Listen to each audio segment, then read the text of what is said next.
Muchas gracias. Y para dar un panorama rápido, después vamos a ir con Mauricio Conchi en algún ratito porque la voy a saludar, Elisa. ¿Cómo le va, señora? Muy bien. Muchas gracias por venir esta noche. No, al contrario, es lindísimo viendo estos edificios y charlando con ¿Vio usted. qué lindo el panorama que tenemos urbano de Buenos Aires? Con frío, pero es una película, ¿bien? Exactamente, una película puede ser neoyorquina. No es Nueva York, es nuestra Buenos Aires, pero hagamos de cuenta. En un ratito estoy dialogando con Elisa Carrió. En estos momentos se están presentando las candidaturas de Narváez Alfonsín, González Fraga y una ex colaboradora de Elisa Carrió como Graciela Ocaña.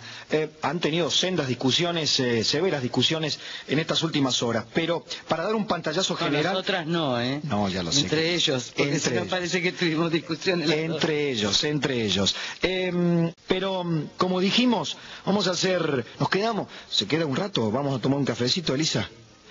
Bueno, ya tenemos el café. Vamos a conversar en un minuto. Dame un par de minutitos de anticipo publicitario y los invito a ustedes en todo el país. 44443, mensaje de texto, 0810-810-4444, los vínculos de contacto.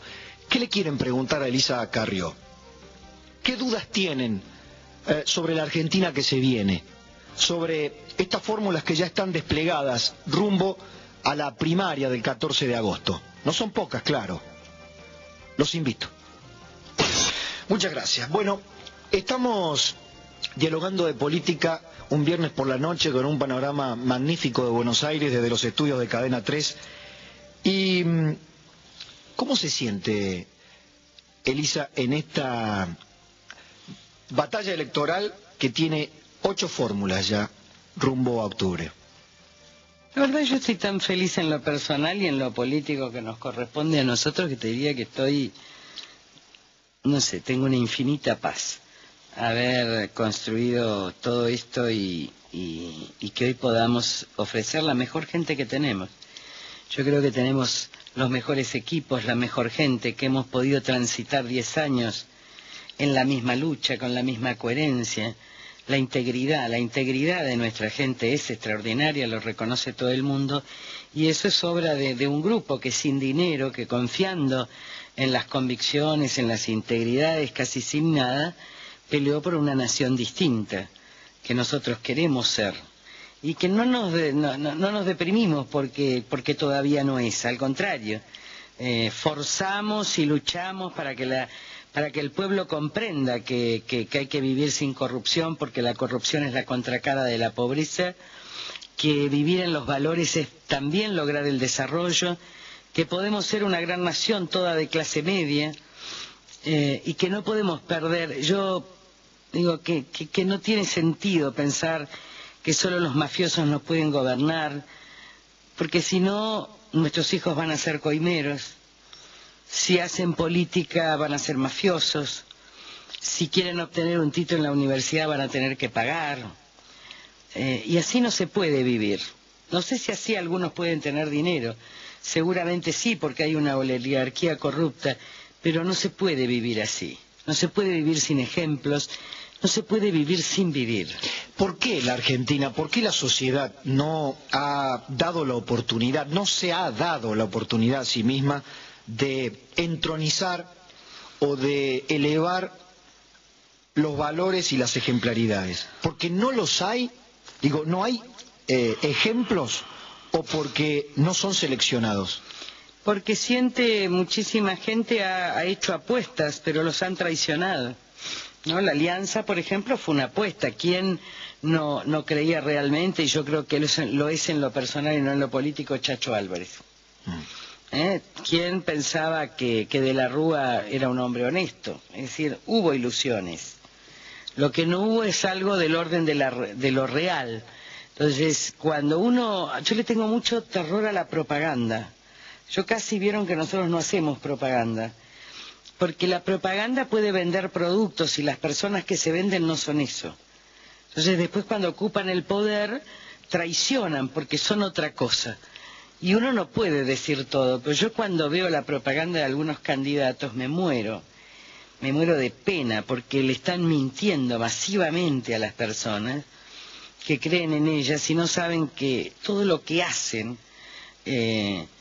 Entonces, me parece que... Y la otra razón... Pero perdona allí, ¿no será una postura demasiado purista, Elisa? No, miren, ser decente no es ser purista. Ser decente no es no contener errores, ser decente no es robarle el dinero al pueblo si sos representante. Ser decente significa, si querés hacer dinero, está en la actividad privada. Si querés defender al pueblo, no hagas dinero y representa al pueblo. Si volvés a querer ser dinero, renunciá. Si querés ser juez, no hagas política. Y si haces política, no seas juez. Digo, cada uno haciendo lo que mínimamente corresponde. Porque acá no se trata de que uno es purista y exigente, se trata de volver a reglas elementales que en cualquier lugar se respetan. Digo, pensá en una familia. El otro día el peluquero le decía a Laura Sesma, que es nuestra candidata a intendente en Córdoba, que somos muy parecidas, es una divina, y si me está escuchando le mando un beso. Y que sí, puede ser seguro que está escuchando porque ya por Twitter hizo la publicidad de que ibas a estar aquí. Extraordinaria candidata a intendente, además de personalidades muy parecidas. Dice que se fue al peluquero. Y entonces el peluquero vino a alguien que era cercano al kirchnerismo y le dijo, yo no voto más prontuarios, yo no voto más gente con prontuario. Porque mira, dice, si a vos te dicen en una casa, llega una señora que trabajaba en tu casa y te dice plancha bien, cocina bien, pero en todas las casas que estuvo robó, ¿vos la contratás? No. ¿Y entonces por qué la votás? Esto es un poco lo que pasa con el PJ en muchos lugares del país, pero también con otros partidos. Bueno, la Argentina ha cosechado en su historia, uno nace con algunas teorías que se cosifican, ¿no? Como que los argentinos venimos de los barcos, que nuestra nación no se pudo consagrar por la heterogeneidad, y en el plano político, que contra el peronismo no se puede gobernar, que con el sindicalismo no se puede porque el radicalismo no pudo, el radicalismo de Alfonsín. Hay algo peor, que eso quiere decir que con decencia no se puede gobernar. Hay algo peor. Y creo que esto hay que discriminarlo. Muchísima gente es peronista y es absolutamente decente. Borges decía que la dirigencia, el PJ, sería así, dice que los PJ se disfrazan de peronistas para sacar provecho de ello. Esta definición de Borges me parece espectacular. Porque, miren, escuchen de nuevo la frase, hay muchos PJ, diríamos yo, para que la gente entienda, que se disfrazan de peronistas para lucrar, para robar, para usar a los pobres, para mantener en el poder. Esto sería que hay un peronismo sentimental. Mira, mi vieja, si está escuchando, es una peronista sentimental. Así es. Pero cuando ve a algunos candidatos del peronismo general, me dice, no, yo no tengo nada que ver con esto. Así es. Porque, a ver, el amor a Evita es un amor muy fundado en muchas familias. Yo he estudiado... por eso... Ese fue el caso de mi familia. Claro, yo amo profundamente esa historia y vengo de una familia que no fue peronista. Ahora, nunca fuimos gorila, porque la verdad mi mamá sí, pero mi padre y yo, los tres Pedrini, que eran tres dirigentes, uno era de izquierda, el otro era medio fascista, el otro fue presidente del bloque, eran mis tíos, digo, en el sentido de estar en mi casa. Así que, pero yo... Primero escuché de ellos la historia de Evita, segundo me parecía que había mucho gorilismo en las cosas que se venían a Evita, porque yo era chiquita y me decían, nos obligaban a llevar luto. Le digo, pero si Evita estaba muerta, porque en realidad mucha gente le imputó a Evita cosas que hizo Perón con el luto, como el uso del luto, el proselitismo del luto, que es lo que ahora hace Cristina con Kirchner. Exactamente, ¿no? Pero no era así. Ahora, ella tenía una relación con el alma de la gente, que no es una relación de la casa, con el alma, porque en el alma está la persona. Entonces, ¿qué digo? Cuando una mujer recibía una máquina de coser, no era el plasma, era la posibilidad del trabajo en la casa. Hay una foto divina de una toba que está en proa, ¿no? Y que fuimos ahí con unos embajadores a ver, y donde en la puerta de un rancho correntino hay una toba, era una toba, esa foto era del Chaco, pero podría ser una guaraní con una máquina de coser. No sé qué embajador estaba y le dijo, esa es Evita. Claro. Entonces, esta relación de poder, lo que ella le daba a través de las cosas era dignidad. Lo del pan dulce está muy mal entendido, porque el pan dulce era la posibilidad igualitaria de una cena compartida.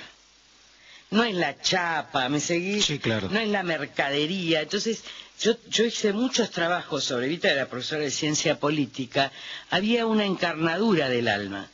Ese sentimiento que se recibe en tradición y que vos lo podés recibir, de ahí que yo digo soy evitista ahí, que comprendo y amo esa relación con el pueblo, pese a que yo vengo de una familia, digo, de clase media, de tradicional, etcétera, pero sentí siempre como ella podía, esa empatía que tenía con el otro, así también era fanática y tenía sus defectos con otros, pero en ese mundo no, y el PJ ocupa, usa perversamente ese amor de muchos para tener poder y para hacer dinero. Y este es del orden de la perversidad que a mí me indigna del PJ actual. A mí me indigna. La indignación es más en relación al carácter de adversaria política y de otro partido, está mucho más en relación al uso de ese amor que tuvo Evita con su pueblo. ¿La coalición cívica es un proyecto de poder? Sí, pero antes que nada es un proyecto de cambio cultural, que necesita el poder para hacer la transformación de la cultura, para cambiar la matriz económica, para repoblar el territorio de la nación, para dar la batalla por los alimentos y en consecuencia incorporar al campo, pero también a las ciudades del interior. Me están escuchando en Córdoba, en Mendoza, en Santa Fe, en tantos lugares, para que esas ciudades, sus hijos vivan ahí, ciudades tecnológicas, ciudades que produzcan alimentos, que puedan exportar, que los hijos no tengan que vivir de segunda en grandes ciudades, de orientar la renta sojera para que esas ciudades crezcan. Digo, un modelo como el de Rafaela, sí, con Interpreneur, con exportación, y eso, yo sueño con esa matriz, por eso nosotros pusimos de candidato a alguien que con integridad moral para mí representa el campo, ahora que el campo no da votos, porque esto es lo importante de la coalición. La coalición luchó por el campo cuando el campo votaba a Cristina, año 2007. Y decía que ya ese 35% era inconstitucional. Luchó con el campo en el primer tiempo, cuando el campo se levantó, y luchó por el campo convocando Rosario. Yo fui la que le decía a las ciudades, el campo nos dio de comer. A partir de ahí vinieron los oportunistas. Entonces todos los partidos eran candidatos del campo. Eran candidatos del campo. Ahora que después ya no dan votos, digo, esta fue una causa, porque del campo brotó ciudadanía. Esa gente que nunca salía de adentro del campo, esa gente que lo único que hacía era producir.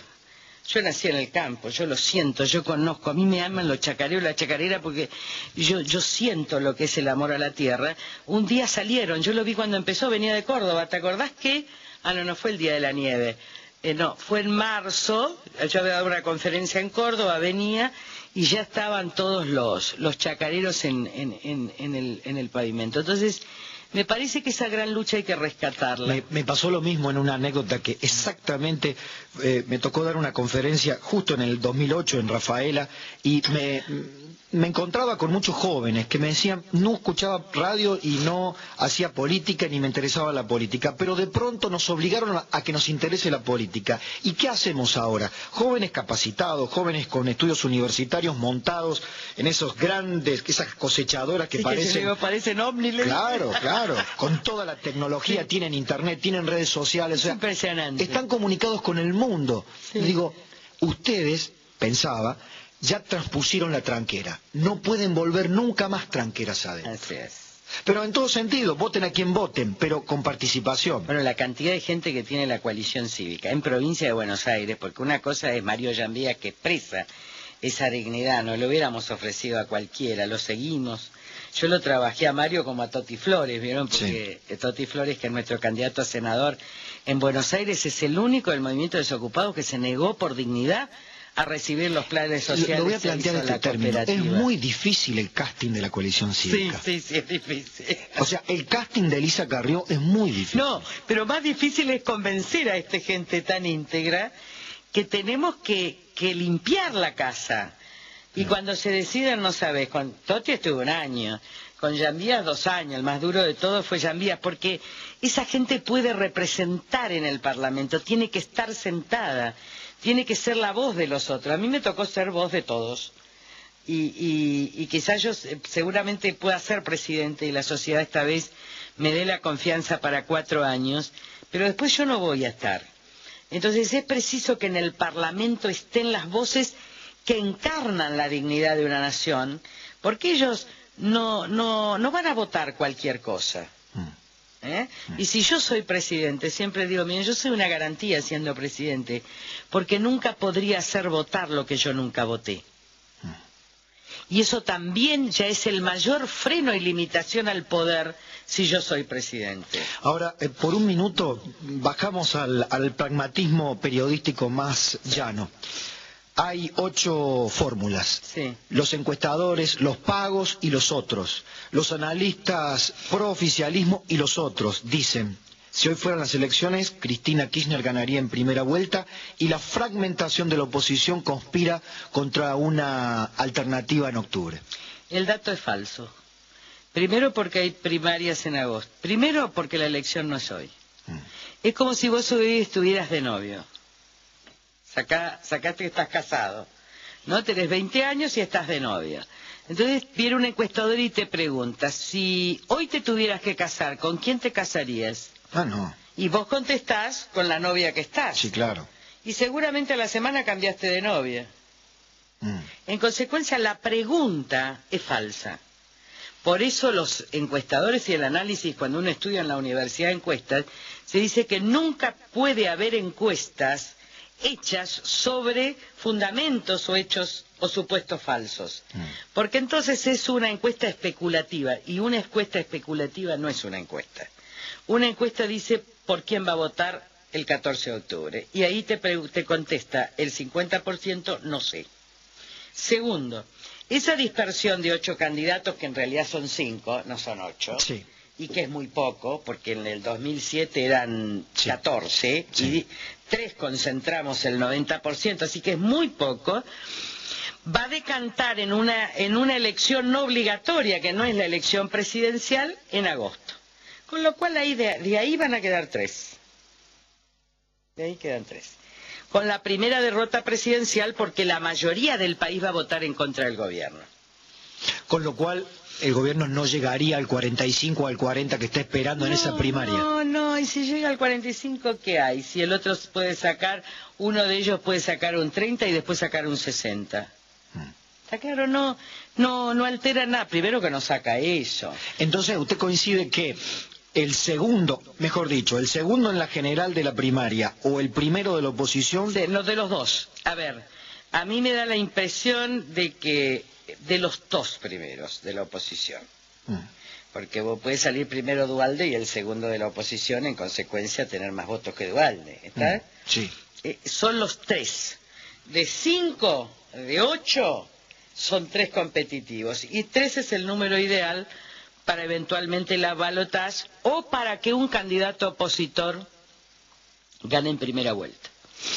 Si no es Elisa Carrió la beneficiada en la primera vuelta para pasar a la segunda, ¿es posible que la coalición cívica se sume en su apoyo a otros candidatos? Estoy pensando en Alfonsino, estoy pensando en el propio Duhalde con todas las... No. Nosotros nos vamos a presentar en octubre. ¿Y por qué nos vamos a presentar en octubre? Primero, porque estoy segura que vamos a ganar. Y segundo, porque hay que dejar que se quedaría sin diputado en la coalición cívica. No, estoy de acuerdo. No, la pregunta no es... Es terrible. Si no se van a presentar en octubre. Presentándose en octubre... Sí. Si después gobernaríamos en el balotaje, habría libertad de acción. Nosotros hay cosas que en algunos casos podríamos apoyar explícitamente y en otros casos no. Yo no puedo denunciar a alguien por el ser garante del desarrollo del narcotráfico en la Argentina y después decir votenlo. Porque yo no miento. Yo cuando hago una denuncia no miento. Y lo reconoció el propio Duhalde en la audiencia. Le dijo: ¿usted combatió la droga? No, yo no combato esa cosa. Yo me dediqué a los centros de atención y la droga va a crecer. Dice, sí, va a crecer mucho y no se la puede combatir. es una batalla perdida. Y digo, ¿usted puso radares porque fue gobernador y presidente? No, porque no tenía tiempo. Yo no puedo votar a esa persona a la presidencia. No puedo decirle a un pueblo vote eso. En todo caso, si otros son los candidatos, uno podrá decir, puede ayudar desde el Parlamento o puede ayudar si alguno decide ser ministro, y a nosotros nos parece importante que cambie un aspecto de la nación. Lo otro que yo quiero decirle a la gente es que nosotros tenemos muy buen trato con otras personas, pero muchos decidieron la alianza partidocrática tradicional, juntarse de Narváez, que era del PJ, con Alfonsín, que era del radicalismo. Nosotros no queríamos eso. Nosotros queríamos mostrarle al país una alianza social, una alianza productiva, y lo estamos mostrando. Porque, ¿qué pasó? En el 2007, que nosotros incorporamos excelentes diputados nacionales que venían de la cultura, era porque estábamos solos. Y estábamos con el socialismo, pero eso solo tenía incidencia en Santa Fe, con Giustiniani. Ahora, en el 2009, que tuvimos el desafío de limitar a Kirchner, y de hecho el acuerdo cívico ganó, y lo armamos Gerardo Morales y yo, y fue un acuerdo radical, y de la coalición cívica, no fue un acuerdo ni con el GEN, ni fue un acuerdo con el socialismo. La única provincia que fuimos juntos fue en Santa Fe. Así que es mentira que Wiener formaba parte del acuerdo. Lo hicimos los dos. ¿Qué pasó? Pasó lo que ahora está pasando en provincia de Buenos Aires. No hubo lugar para refrescar. Y lo que nosotros prácticamente nos incorporamos diputados porque, en cambio, ahora estar solos, no es que estamos solos. Estamos con gente que representa realmente a la sociedad. Digo, ¿quién representa más a la sociedad? ¿Alguien que pertenece a un partido desde hace 40 años o alguien que estuvo en la lucha con el campo? ¿Quién representa más a la sociedad? ¿Alguien que vive en La Matanza, en el conurbano, que sufrió la pobreza, la desocupación y que quiere integrarse? Entonces nosotros tenemos eso. Nosotros queremos que nuestro Parlamento esté integrado por gente con valores, pero que además no solo hable desde el lugar del conocimiento, de la filosofía, de la técnica, sino que además hable desde la encarnadura de lo que sabe, de lo que vivió y de lo que siente. Elisa, un ratito más, ¿nos quedamos? Voy a hacer una pausa, los oyentes se están comunicando. A la vuelta voy a preguntarle a Elisa Carrió por cuestiones muy concretas. Ya tengo preguntas sobre las Fuerzas Armadas, tengo preguntas sobre educación, y vamos a dar la oportunidad también, porque ya comienza la campaña a partir de ahora. Vamos a hablar sobre Cristina Fernández de Kirchner. ¿Se acabó el luto? Esto en un ratito.